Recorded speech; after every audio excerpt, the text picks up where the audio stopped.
ಸಾರ್ವಜನಿಕ ಸ್ಥಳಗಳಲ್ಲಿ ಗುಪ್ತವಾಗಿ ಮಹಿಳೆಯರ ವಿಡಿಯೋ ಚಿತ್ರೀಕರಣ ಮಾಡುವುದು ಹಾಗೂ ಅವರಿಗೆ ಕಿರುಕುಳ ನೀಡುವುದು, ವಿಡಿಯೋಗಳನ್ನು ಜಾಲತಾಣಗಳಲ್ಲಿ ಶೇರ್ ಮಾಡಿ ಅವರ ಮಾನಹಾನಿ ಮಾಡುವುದು ಮಹಿಳೆಯರ ಗೌರವಕ್ಕೆ ಧಕ್ಕೆ ಉಂಟುಮಾಡುತ್ತದೆ.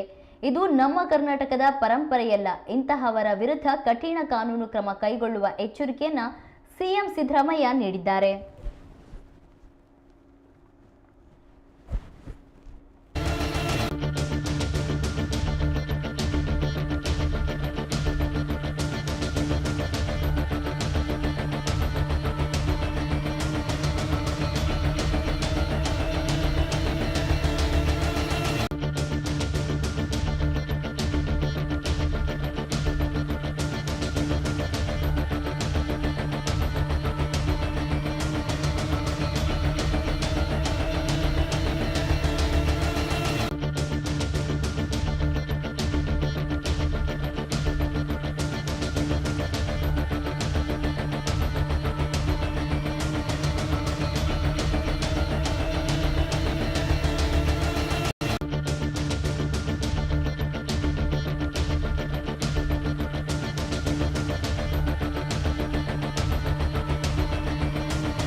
ಕಳೆದ ಕೆಲವು ದಿನಗಳಲ್ಲಿ ಇಂತಹ ಸಾಕಷ್ಟು ಘಟನೆಗಳು ಬೆಳಕಿಗೆ ಬಂದಿದ್ದು, ತಕ್ಷಣವೇ ಕೃತ್ಯ ಎಸಗಿದವರನ್ನ ಬಂಧಿಸುವುದು ಸೇರಿದಂತೆ ಎಲ್ಲ ಅಗತ್ಯ ಕಾನೂನು ಕ್ರಮಗಳನ್ನು ಸರ್ಕಾರ ಜರುಗಿಸಿದೆ.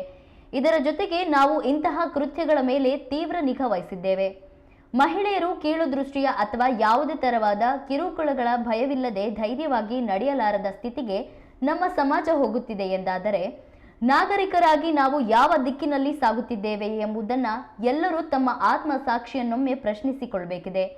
ಇವು ನಮ್ಮ ಸಾಮಾಜಿಕ ಮೌಲ್ಯಗಳಿಗೆ ವಿರುದ್ಧವಾದುವು ಮಾತ್ರ ಅಲ್ಲ, ಕಾನೂನಿನ ರೀತಿಯಲ್ಲಿ ಶಿಕ್ಷಾರ್ಹ ಅಪರಾಧಗಳ ಕೂಡ ಹೌದು. ನಾಡಿನ ಮಹಿಳೆಯರ ಜೊತೆ ನಮ್ಮ ಸರ್ಕಾರ ದೃಢವಾಗಿ ನಿಂತಿದೆ. ನಿಮ್ಮ ಸುರಕ್ಷತೆ ಮತ್ತು ಘನತೆ ನಮ್ಮ ಸರ್ಕಾರದ ಆದ್ಯತೆಯಾಗಿದೆ. ನಿಮ್ಮ ಮೇಲಿನ ದೌರ್ಜನ್ಯಗಳ ವಿರುದ್ಧ ತೀಕ್ಷ್ಣ ಪ್ರತಿಕ್ರಿಯೆಗೆ ನಾವು ಬದ್ಧರಿದ್ದೇವೆ ಎಂಬುದನ್ನು ನಾಡಿನ ನನ್ನ ಎಲ್ಲ ತಾಯಂದಿರಿಗೆ, ಅಕ್ಕ ತಂಗಿಯರಿಗೆ ತಿಳಿಸಲು ಬಯಸುತ್ತೇನೆ ಎಂದಿದ್ದಾರೆ.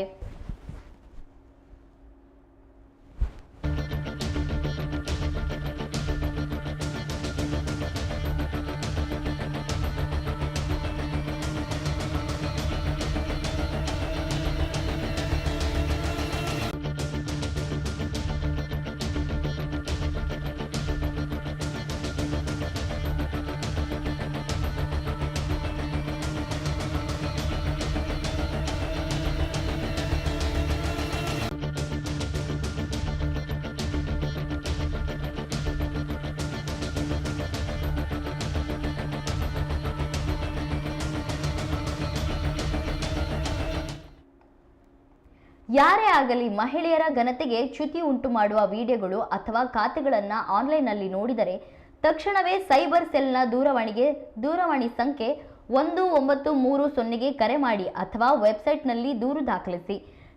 ನೀವೆಲ್ಲರೂ ಜೊತೆಗೂಡಿ ಪ್ರತಿ ಮಹಿಳೆಯರಿಗೂ ಸುರಕ್ಷಿತವಾಗಿ, ಗೌರವದಿಂದ ಮತ್ತು ಸ್ವತಂತ್ರದಿಂದ ಬದುಕುವ ಶ್ರೇಷ್ಠ ಕರ್ನಾಟಕವನ್ನು ನಿರ್ಮಿಸೋಣ ಎಂದು ಸೋಷಿಯಲ್ ಮೀಡಿಯಾದಲ್ಲಿ ಕರೆ ನೀಡಿದ್ದಾರೆ.